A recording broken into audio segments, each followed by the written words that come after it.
Good afternoon. मैं देवराज सिंह, श्री शंकराचार्य महाविद्यालय जुनवानी भिलाई। आज मैं आपको नेस्टिंग मेंबर फंक्शन के बारे में बता रहा हूँ, programming in C plus plus में। तो इसमें नेस्टिंग मेंबर फंक्शन का मतलब होता है फंक्शन के अंदर फंक्शन को कॉल करना है। तो देखेंगे यहाँ पर बात करते हैं कि जैसे क्लास का नाम है सेट, इंट एम और N, public, void input, display, largest नाम के 3 फंक्शन बने हुए हैं। इनकी जो कोडिंग हुई है वो बाहर हुई है, हम अंदर भी कर सकते हैं, बाहर भी कर सकते हैं, मैंने पिछले क्लास में बता चुका हूँ। तो इनपुट की कोडिंग, बट इनपुट नाम का एक फंक्शन है, वहां पे इनपुट की कोडिंग ये हुई है। तो इनपुट में यहाँ पे क्या हो रहा है, सीन कर रहे हैं एम और एन को। सामने में क्या लिखना है, स्कोप स्पेसिफायर इसको बोलते हैं, ये हमको यूज करना ऑपरेटर को। वाइड सेट, क्योंकि क्लास का नाम क्या है, सेट है, तो ये वाइड है, तो वाइड क्लास का नाम सेट, सेट इसके बाद ये इनपुट फंक्शन सीन। उसी प्रकार से डिस्प्ले, डिस्प्ले में क्या हो रहा है, डिस्प्ले करा रहे हैं, मगर यहाँ डिस्प्ले किसको करा रहे हैं, लार्जेस्ट को। लार्जेस्ट क्या है यहाँ पर, लार्जेस्ट में इंट सामने लिखा है यानी रिटर्न कराएंगे। वाइड लिखते तो रिटर्न कराने की जरूरत नहीं है। इसमें एम और एन की वैल्यू क्या किया गया, चेक किया गया, और लार्जेस्ट। मगर यहाँ पे क्या हो रहा है, जो वैल्यू यदि एम बड़ी है तो एम और एन बड़ी है तो एन, वो रिटर्न हो जाएगी लार्जेस्ट में। लार्जेस्ट की वैल्यू को डिस्प्ले कराना, तो डिस्प्ले के अंदर सी आउट में मैंने कोई ना एम लिखा ना एन लिखा, लार्जेस्ट लिखा। तो यहाँ पर क्या कर रहे हैं, फंक्शन को, डिस्प्ले वाला फंक्शन क्या कर रहा है, लार्जेस्ट को कॉल कर रहा है। तो उसको कॉल कर लिया सेट ए, क्योंकि क्लास का नाम यहाँ पे क्या है, सेट है, सेट ए। सेट ए डॉट इनपुट, ए डॉट डिस्प्ले। ए डॉट इनपुट करूंगा तो इनपुट होगा, डिस्प्ले करूंगा तो क्या होगा, इनपुट होने के बाद लार्जेस्ट फंक्शन अपने आप कॉल हो जाएगा, क्योंकि मैंने डिस्प्ले कॉल किया, डिस्प्ले के अंदर लार्जेस्ट है, तो हम लोग इस प्रकार से कॉल कर सकते हैं। अब देखेंगे यहाँ पे एक बड़ी अच्छी चीज यहाँ पे कि प्राइवेट मेंबर फंक्शन इसी से रिलेटेड है, इसलिए मैं बताना चाहूंगा कि प्राइवेट मेंबर फंक्शन, क्योंकि मैंने आपको पहले ही बताया कि मेंबर फंक्शन को पब्लिक है तो एक्सेस हो जाएगा। जो ये आप लिखे हैं ए डॉट इनपुट, ए डॉट डिस्प्ले, यहाँ जो लिख रहे हैं ए डॉट इनपुट, ए डॉट डिस्प्ले, जो मैंने यहाँ पे लिखा जा रहा है, इसमें क्या हो रहा है, ये जो एरिया है इसमें जो मैं लिखता हूँ, ये वाला यदि मैं यहाँ पे बात कर रहा हूँ ए डॉट इनपुट और ए डॉट डिस्प्ले, तो ये इनपुट और डिस्प्ले क्या है, पब्लिक होंगे, तभी वो ए जो है वो एक्सेस कर पा रहा है। मगर वहीं पर एक एग्जांपल दिया हुआ है रीड, रीड जो है वो पब्लिक में नहीं है, प्राइवेट में है। तो जो S1 नाम का जो ऑब्जेक्ट बना है वो रीड को एक्सेस नहीं कर पाएगा। क्यों नहीं कर पाएगा, क्योंकि प्राइवेट है। अपडेट को कर सकता है, राइट को कर सकता है। तो हमें यहाँ पे क्या करना पड़ेगा, रीड नाम का जो फंक्शन रहेगा उसको डायरेक्टली एक्सेस नहीं कर सकता, इनडायरेक्टली कर सकते हैं। मैंने पिछले क्लास में बताया हुआ है कि हम फंक्शन के थ्रू दूसरे डेटा और फंक्शन को कॉल कर सकते हैं। यदि पब्लिक वाले को, पब्लिक वाला प्राइवेट वाले को ला सकता है, तो रीड जो है वो प्राइवेट है, हम पब्लिक वाले को कॉल करेंगे। देखिए यहाँ पे लिखा है will not work, object can not access private members. यहाँ पर क्या करेंगे, अपडेट नाम का एक फंक्शन है, अपडेट के अंदर रीड को कॉल कर दिया, यानी नेस्टिंग मेंबर फंक्शन ही कर रहे हैं। बट यहाँ पर क्या हो रहा है, हम यहाँ पे क्या कर रहे हैं, अपडेट को कॉल करेंगे। अपडेट को इसलिए कॉल कर सकते हैं क्योंकि रीड को नहीं कर सकते, रीड जो है वो प्राइवेट है, अपडेट प्राइवेट नहीं है। अपडेट को कॉल करेंगे, कॉल हो जाएगा। तो ये जो चीज है, यहाँ पे प्राइवेट मेंबर फंक्शन है। मेंबर फंक्शन यदि प्राइवेट है, जैसे यहाँ पे इसके ऊपर कुछ नहीं लिखा है, तो ये एम और रीड जो फंक्शन है वो क्या हुआ, प्राइवेट हुआ, तो उसको कैसे एक्सेस करेंगे, उस चीज के लिए यहाँ बताया हुआ है। इसके बाद आप आ जाइए दूसरे इसमें।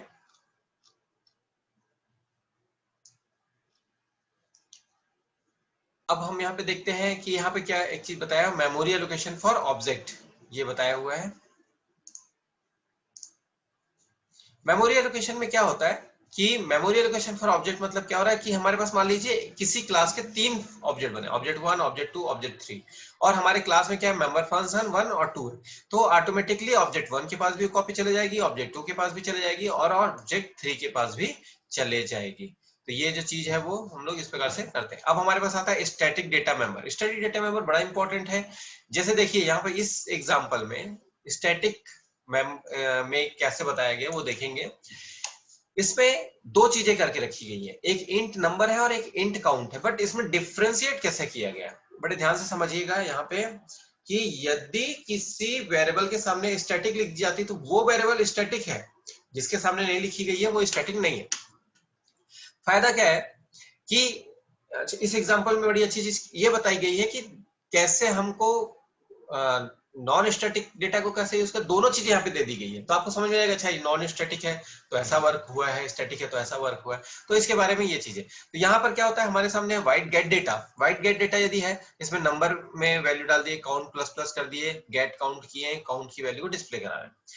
यहाँ पर काउंट जो है स्टैटिक, इसकी क्या होती है, हम मैंने अभी तक आपको बताया कि जैसे ही हम ऑब्जेक्ट बनाते हैं, मान लीजिए आइटम नाम का क्लास, क्लास का नाम आइटम है, इस आइटम नाम के जो क्लास है इसमें 3 ऑब्जेक्ट मैंने बनाया, मान लीजिए इस आइटम नाम के क्लास के मैंने कितने ऑब्जेक्ट बनाए, 3, यानी इस क्लास से कितनी कॉपी बनी, 3 कॉपी बन गई। मगर पूरे क्लास की 3 कॉपी बनेगी, मगर स्टैटिक जो डेटा है सिर्फ उसकी 1 कॉपी बनती है। स्टैटिक जो होता है वो पूरे क्लास के लिए सिर्फ एक ही बनता है, इसीलिए इसको देखेंगे क्लास के बाहर आइटम इंट आइटम, इसको स्पेसिफायर डाले, उसके बाद वो काउंट, ये आपको एक लाइन लिखनी है जो स्टैटिक जो लिखेंगे उसके लिए। इंट में ना, तो यहाँ पर देखेंगे ए बी सी 3 ऑब्जेक्ट बनाए, a dot get count, a dot get count, c dot get count. अब इससे यहाँ पे एक डायग्राम से भी आपको समझ में, ये देखेंगे, ये डायग्राम आप समझिए। ऑब्जेक्ट का नाम है, यहाँ पे ऑब्जेक्ट का नाम है, यहां पर देखेंगे ये है ऑब्जेक्ट, ऑब्जेक्ट 2, ऑब्जेक्ट 3। तो यहाँ पे ये है नंबर जो है, ये नंबर जो बना हुआ है वो स्टैटिक नहीं है, बट काउंट जो है वो क्या है, स्टैटिक है। इसीलिए देखेंगे इसकी सिर्फ 1 कॉपी बनी है, वो तीनों के तीनों शेयर कर रहे हैं। बट नंबर की, यहाँ पर भी नंबर है, नंबर है, नंबर है, यानी कितने बने, 3 के 3। यहाँ पे ऑब्जेक्ट 1, ऑब्जेक्ट 2 के लिए भी ऑब्जेक्ट, ये 100 इसका है, ये 200 इसका है, 300 इसका है, बट ये 3 इसका भी है, इसका भी है, इसका भी है, क्योंकि वो क्या है, स्टैटिक है। तो स्टैटिक जो डेटा होता है वो यहाँ पर देखेंगे, अब देखेंगे एग्जांपल के लिए, यहाँ पे हमारे पास कितने ऑब्जेक्ट हुए, 3 ऑब्जेक्ट हुए, A B C. A dot get count करेंगे तो अभी कितना है, 0, काउंट की वैल्यू 0। बी के पास भी 0, क्योंकि तीनों एक ही डेटा शेयर कर रहे हैं, है ना। बट यहाँ पर क्या हो रहा है, ए गेट डेटा 100, तो काउंट नंबर की वैल्यू 100 हो गई, 200 नंबर की वैल्यू 200, 300। इसमें क्या लिखा हुआ है, कोडिंग में आप देखेंगे यहाँ काउंट प्लस प्लस लिखा हुआ है, तो काउंट प्लस प्लस क्या कर रहा है, वो बढ़ा देता है। तो कितना बढ़ेगा, यहां पर जब कॉल किए तो वैल्यू हो गई 1, यहां जब कॉल किए तो 2, यहां जब कॉल किए तो 3। जब 3 हो गई तो तीनों के पास 3 कॉपी हो जाएगी। जब ए कॉल किया तो 1, बी किया तो 2, सी किया तो 3। तो इसका मतलब ए किया तो 1 दिखाया, ऐसा नहीं, क्योंकि लास्ट वाला कितना हुआ, 3 है, तो 3 जो है वो तीनों के पास शेयर करेगा, तीनों जो है वो शेयर, 3 जो है वो शेयर हो जाएंगे ए बी सी के पास। और एक लाइन ये लिखना जरूरी है, कहां पर, ये क्लास वाइड मेन और क्लास के बीच में, ये चीज आप ध्यान रखेंगे। तो इस प्रकार से ये हम मैंने आपको बताया कि कैसे हम स्टैटिक डेटा का यूज। अब हम बात करते हैं स्टैटिक मेंबर फंक्शन की। ये बहुत ही इजी है। स्टैटिक मेंबर फंक्शन क्या करता है, जो जैसे कि स्टैटिक, पुराने पिछले एग्जांपल में मैंने बताया स्टैटिक डेटा, आप यहाँ पे एक बार देख सकते हैं कि जो फंक्शन बना हुआ है गेट डेटा, गेट डेटा के अंदर नंबर और काउंट दोनों लिखा हुआ है, नंबर भी लिखा है, काउंट, ये स्टैटिक है नॉन स्टैटिक है, दोनों का यूज लिखा हुआ है। गेट काउंट में काउंट बस लिखा है, तो कहने का मतलब इसमें दोनों यूज हो सकते हैं। मगर यदि मान लो किसी फंक्शन के सामने स्टैटिक लिख देता हूं, तो उस स्टैटिक फंक्शन के अंदर सिर्फ स्टैटिक डेटा को ही यूज कर सकता हूं। फिर से मैं आपको बताना चाहूंगा, यहाँ पे देखिए, यहाँ पर क्या है, यहाँ पे जैसे यहाँ पे काउंट जो है, ये काउंट स्टैटिक है, ये जो है काउंट स्टैटिक है, और ये फंक्शन जो है सो काउंट, ये स्टैटिक है। तो ये काउंट को, इसके अंदर सिर्फ काउंट को यूज कर सकता हूं, मैं कोड को यूज नहीं कर सकता। क्यों? क्योंकि स्टैटिक के अंदर स्टैटिक डेटा ही यूज होगा। बस इतनी सी चीज है ये। आप एक बार इस एग्जांपल का स्क्रीनशॉट लेके देख सकते हैं कि इसमें यही हुआ कि नहीं। तो ये है कि भाई यदि फंक्शन स्टैटिक है तो उसके अंदर डेटा भी स्टैटिक होना चाहिए। मगर वहीं पर देखेंगे सो कोड लिखेंगे या सो सेट कोड करेंगे, तो इसमें आप कोड भी यूज कर लिया है और काउंट भी यूज कर लिया है, इसके लिए कोई प्रॉब्लम नहीं है, ये दोनों यूज कर सकता है। बट स्टैटिक जो रहता है वो सिर्फ स्टैटिक को ही यूज कर सकता है। अब हम बात करते हैं फ्रेंड फंक्शन की। फ्रेंड फंक्शन क्या होता है? फ्रेंड फंक्शन जो होता है वो पूरे फ्रेंड फंक्शन जो होता है, एक फंक्शन होता है जो किसी और क्लास का होता है, बट डिफाइन जो होता है उस क्लास में होता है। इसमें बेनिफिट इसलिए, ये इसका बेनिफिट तब रहता है जब 2 क्लास होते हैं। अब हमको पता है कि एक डेटा दूसरे डेटा के साथ कम्युनिकेट नहीं कर सकता, ये मैंने पहले ही आपको बता दिया है ऑब्जेक्ट ओरिएंटेड के कॉन्सेप्ट में, कि एक डेटा दूसरे डेटा के साथ कम्युनिकेट नहीं कर सकता मगर मुझे उसे कम्युनिकेट कराना है, तब वहां पर क्या करते हैं, हम एक फ्रेंड फंक्शन का यूज करते हैं। फ्रेंड फंक्शन दोनों क्लास का फ्रेंड होगा, दोनों क्लास का फ्रेंड होगा। तो क्या होगा, फ्रेंड फंक्शन क्योंकि इस क्लास का भी फ्रेंड है, उसके डेटा को यूज कर लिया, इसके डेटा को भी यूज कर लिया, तो उनके बीच में क्या करा सकता है, वो कम्युनिकेशन करा सकता है। तो यही चीज होती है फ्रेंड फंक्शन, क्योंकि वो दोनों क्लास को यूज कर सकता है। और उसकी कोडिंग ध्यान रखेंगे, दो क्लास में है तो उसकी कोडिंग सिर्फ एक ही बार होगी, बार बार आपको दो जगह नहीं करनी है, सिर्फ एक ही जगह कोडिंग करनी है। दो क्लास बनाइए एक कोडिंग, या तीन क्लास बनाइए एक कोडिंग, तीनों क्लास में एक ही फ्रेंड फंक्शन होगा, सिर्फ उसमें डिफाइन। हाँ, इसकी कोडिंग हमेशा बाहर होगी, अंदर कभी नहीं होगी, सिर्फ डिक्लेरेशन अंदर होगी। तो यहाँ पे फ्रेंड फंक्शन के थ्रू हम लोग कर सकते हैं। इसको कैसे यूज करते हैं मैं आगे आपको एग्जांपल के थ्रू बताता हूँ। यहाँ पर हमारे सामने क्या है, एक सेट वैल्यू करके है, इसकी कोडिंग यही लिख दी गई है। एक है मीन नाम का फंक्शन, ये फ्रेंड फंक्शन है, इसकी कोडिंग बाहर लिखी गई है। अभी इस एग्जांपल में आपको मैं दो एग्जांपल बताऊंगा। इस एग्जांपल में सिर्फ एक ही क्लास है, तो आपको लगेगा कि इसका क्या यूज है। इस एग्जांपल में सिर्फ ये बताया गया है कि हम फ्रेंड फंक्शन बनाते कैसे हैं, उन्हें एक्सेस कैसे करते हैं। दूसरा जो एग्जांपल मैं बताऊंगा उसमें मैं आपको बताऊंगा बनाना कैसे और उसको एक्सेस कैसे करते, तो पता चल गया, क्योंकि सिर्फ एक क्लास के साथ सेम चीज दूसरी क्लास भी बनाएंगे और दोनों क्लास के बीच में कैसे कम्युनिकेट कराया गया है वो बताएंगे। अभी इस एग्जांपल के थ्रू हम ये बताने की कोशिश कर रहे हैं कि लिखा कैसे जाता है, बनाया कैसे जाता है, उसको एक्सेस कैसे किया। इसका यूज यहाँ पर नहीं है कि दो क्लास को हमने कैसे यूज किया, यहाँ क्योंकि सिर्फ एक ही क्लास है इसलिए आपको समझ में आएगा नहीं कि फ्रेंड फंक्शन का क्या यूज है। यहाँ सिर्फ ये बताया गया है कि फ्रेंड फंक्शन को हम कैसे बनाते हैं और कैसे एक्सेस करते हैं। तो देखेंगे यहाँ पे फ्रेंड फंक्शन जो है, सामने कीवर्ड लगाएंगे फ्रेंड, इसकी कोडिंग कभी भी अंदर नहीं लिखेंगे। और दूसरी चीज, इसमें क्लास का नाम सैंपल है तो इसमें आर्गुमेंट जो रहेगा ऑब्जेक्ट एज आर्गुमेंट का यूज करेंगे।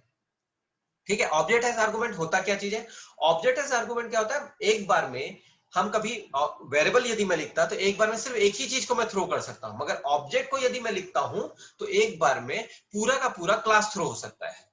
ध्यान देंगे, फिर से रिपीट कर रहा हूं, ऑब्जेक्ट एज आर्गुमेंट में मैं यदि वैल्यू पास करना चाहूं तो जितने भी वेरिएबल हैं वो सारे के सारे पास हो जाएंगे। मान लीजिए 5 वेरिएबल है, पांचों के पांचों पास हो जाएंगे।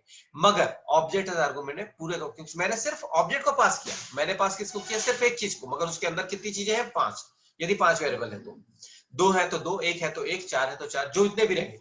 बट यदि वैल्यू रहेगी, यदि मैं एक वैल्यू पास करूंगा तो सिर्फ एक वैल्यू, 2 वैल्यू पास करूंगा तो 2, 3 वैल्यू पास करूंगा तो 3, मतलब जितना मैं पास करूंगा उतना। मगर ऑब्जेक्ट पास कर देने से पूरा क्लास का जितना डेटा है वो पास हो जाएगा। तो मैं पास किया सिर्फ एक चीज, मगर उसके अंदर में जितना डेटा है वो पास हो जाएगा। तो ये चीज है हमारे पास यहाँ पे। तो अब यहाँ पर हाँ, इसको कैसे यूज करते हैं, तो यहाँ पर देखेंगे इसकी कोडिंग बाहर होगी। फ्रेंड का कीवर्ड सिर्फ अंदर में लिखना है, बाहर में नहीं लिखना है। यहाँ पर क्या हुआ, फ्लोट s.a s.b को ऐड किया, 2 पॉइंट, क्योंकि एवरेज निकाल रहे हैं, इसको ऐड करके यहाँ पर से आपको आंसर दे दिया। अब इसको कैसे कॉल करते हैं, सिंपली यदि सेट वैल्यू कॉल करना हो तो कैसे करेंगे, x डॉट सेट वैल्यू। मगर मीन को आप डॉट लगा के नहीं एक्सेस कर सकते, आपको इसको कैसे लिखना, डायरेक्ट लिखिए मीन, और उस फंक्शन को, जो ऑब्जेक्ट जो है इधर x डॉट लगाते थे उसको, x को इसके ऑब्जेक्ट के आर्गुमेंट के अंदर डाल देना है। तो ये जो चीज रहेगी वो वैसे यूज कर सकते हैं। तो ये जो देखिए मैंने पहले ही बताया, इसमें आपको कोई यूज समझ में नहीं आया होगा क्योंकि ये तो सिंपल तरीके से भी बन सकता है। तो फ्रेंड फंक्शन की जरूरत क्या है, यहाँ पर आपको बताया गया है कि ये फ्रेंड फंक्शन को डिक्लेयर कैसे किया गया, फ्रेंड कीवर्ड लगाया गया, अंदर कोडिंग नहीं हुई, बाहर हुई है। इसमें ऑब्जेक्ट बनाया गया है, उस ऑब्जेक्ट का कैलकुलेशन हुआ, और उस फंक्शन को, मीन नाम के फंक्शन को एक्सेस कैसे किया, उस ऑब्जेक्ट को अंदर लिखकर। तो यही तरीका उसमें भी यूज करेंगे। तो नेक्स्ट क्वेश्चन में मैं प्रोग्राम में मैं आपको बताता हूँ कि कैसे यूज हुआ। अब यहाँ पर हमारे सामने क्या है, दो क्लास है, XYZ और ABC। कभी भी नीचे वाली क्लास को ऊपर में एक डिक्लेरेशन कर देना है। इसमें एक x नाम की वैल्यू है, एक इसमें है a नाम की वैल्यू। अब मुझे x और a को क्या करना है, चेक कराना, उनके बीच में कम्युनिकेशन कराना। तो मैं क्या करूंगा, एक फ्रेंड फंक्शन बनाया मैक्स नाम का, दोनों में कौन बड़ा है निकालना है। तो दोनों तो एक दूसरे के साथ चेक नहीं हो सकते थे, तो फ्रेंड फंक्शन का यूज किया गया। फ्रेंड फंक्शन क्या किया, इसको यहाँ पर भी डिक्लेयर कर दिया गया, यहाँ डिक्लेयर कर, कोडिंग सिर्फ एक बार हुआ। यहाँ पे वाइड मैक्स ये लिखिए। अब मैं यहाँ पर क्या कर रहा हूँ, इसमें m.x और m.a लिख दिया, इनकी चेकिंग हुई, रिटर्न यहाँ पे वैल्यू m.x मतलब ऊपर वाले का और m.a मतलब नीचे वाली क्लास का हुआ। और इसको एक्सेस कैसे किया गया, मैक्स, और वहां पे जैसे सैंपल वाले में क्या किया, सैंपल एक्स ऑब्जेक्ट का नाम लिख दिया गया था, वैसे मैक्स XYZ और ABC लिख दिया गया। तो इस प्रकार से हम लोग यहाँ पर फ्रेंड फंक्शन का यूज कर सकते हैं। और फ्रेंड फंक्शन से फायदा क्या हुआ, मेरे दोनों क्लास के डेटा को मैं यूज कर लिया। तो ये जो चीज रहती है उसको हम बोलते हैं फ्रेंड फंक्शन का यूज, यानी एज ये जो रहता है वो ब्रिज का काम करता है दो क्लास के बीच में। ठीक है, दो या मोर देन वन क्लास के बीच के डेटा को ले आता है, उनके बीच में ब्रिज का काम करता है। तो इसीलिए इसका यूज किया जाता है, काफी इंपॉर्टेंट फीचर होता है C++ का। Thank you very much.